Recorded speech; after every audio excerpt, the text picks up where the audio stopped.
Les journalistes employés togolais sous initiative du syndicat national des journalistes indépendants du Togo Syngi souscrivent désormais à une assurance maladie grâce à l'Institut national d'assurance maladie du Togo INAM. Une remise symbolique des kits à la première vague s'est déroulée ce mercredi 14 avril 2021. Écoutez plutôt les réactions des représentants de l'INAM et les responsables du Syngi. Au nom du Syngi, en présence de l'INAM, je vous remets votre carte d'accord d'assurer l'INAM pour vous et pour votre famille. Je vois que vous avez enfants et femmes qui sont prises en charge. C'est pour vous, faites un bon usage et n'oubliez pas.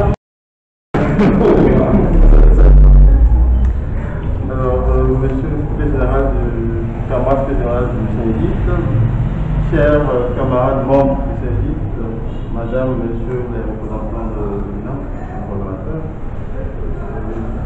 c'est hier que le camarade Nord m'a tenu informé de cette rencontre.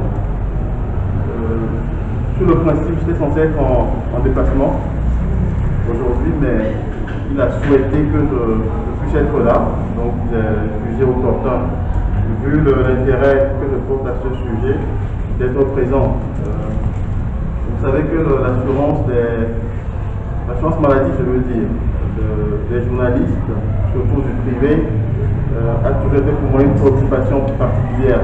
C'est pour ça que le lundi dernier, il y a quelques heures, j'ai fait une annonce qui est celle du syndicat que je dirige, de pouvoir procéder au bilan de santé des journalistes globalement et surtout des journalistes du privé.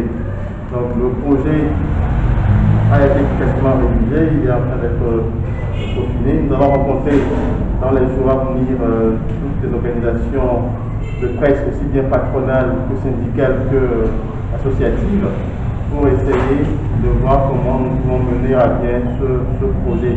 L'objectif, c'est de faire en sorte que les journalistes, quels qu'ils soient, publics ou privés, puissent faire au moins un bilan de santé chaque année.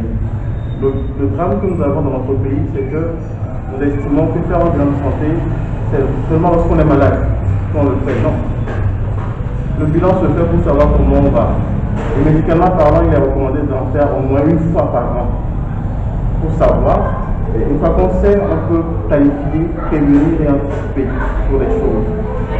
J'avoue que cela me vient à l'esprit, surtout parce que l'année passée, et à ce début d'année, j'ai assisté de très près au décès de vos confrères. J'en ai suivi 3, de très près d'ailleurs, et donc ça m'a marqué. Et j'avoue aussi que il y a de vos confrères et consoeurs qui m'abordent beaucoup et que je suis, et on se rend compte qu'il y a de ces maladies-là qui, si on avait dépisté très tôt, on aurait pu trouver une solution. Et donc la chronicité fait que finalement, les personnes qu'on pouvait sauver, on peut craindre de les perdre. Donc l'action lancée, c'est justement pour vous amener au moins à avoir un aperçu sur votre santé et pour que vous puissiez anticiper sur les choses. Donc quand le camarade Isidore m'a dit que vous allez souscrire à l'assurance publique INAM, j'ai dit c'est une très bonne chose. C'est une très bonne chose parce que, comme ils l'ont dit, c'est la solidarité et ça vous permettra quand même, dans la solidarité, de ne pas avoir supporté tout seul les charges des frais de soins. Voilà. Donc c'est un peu ça. Nous tenons vraiment à cœur de prendre ce projet. Parce que vous savez, on n'a qu'une seule vie. On n'a qu'une seule vie. Et malheureusement, dans notre pays, il y a de ces corporations qui n'ont pas les filets sociaux. Tout à l'heure, on a parlé de sécurité sociale, protection sociale. C'est une exigence, d'accord, que l'employeur va garantir à ses employés. C'est justement pour ça que les syndicats existent, faut faire en sorte que nos droits et nos devoirs, nous puissions vraiment les respecter et les exercer à la fois. Donc, oui, c'est bien que vous ayez fait cela. J'espère que les patrons de vos différents organes de presse vous suivent dans cet élan, parce qu'il le faut. Parce que pour pouvoir contribuer, il faudrait que vous ayez non seulement un salaire régulier, que vous soyez déclaré à la caisse, c'est des préalables aussi, que vous soyez déclaré à la caisse, et que vous puissiez avoir cette idée sociale-là qui vous permet de pouvoir avancer. La précarité n'est pas une option quand on travaille.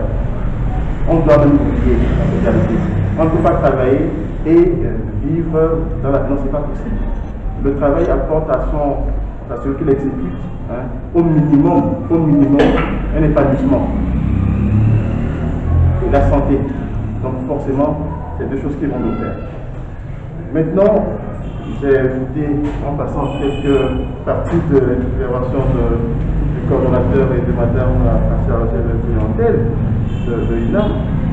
Oui, l'INAM joue sa partition. Il est important que nous préservions l'INAM. Ça, moi, je le dis là-dessus. Il est important qu'on préserve l'INAM et qu'on ne verse pas dans des comportements malsains, aussi bien au niveau des prescripteurs que des affiliés. Parce que nous tous, nous devons protéger cela et préserver ça. Je peux vous dire que l'INAM a apporté quand même une importante modification et qualité dans la prise en charge des patients. Aujourd'hui, plusieurs personnes se font soigner parce qu'il y a l'INAM. Par le passé, on n'en a pas vu, mais parce qu'il y a l'INAM, les gens se font soigner. Ce que nous avons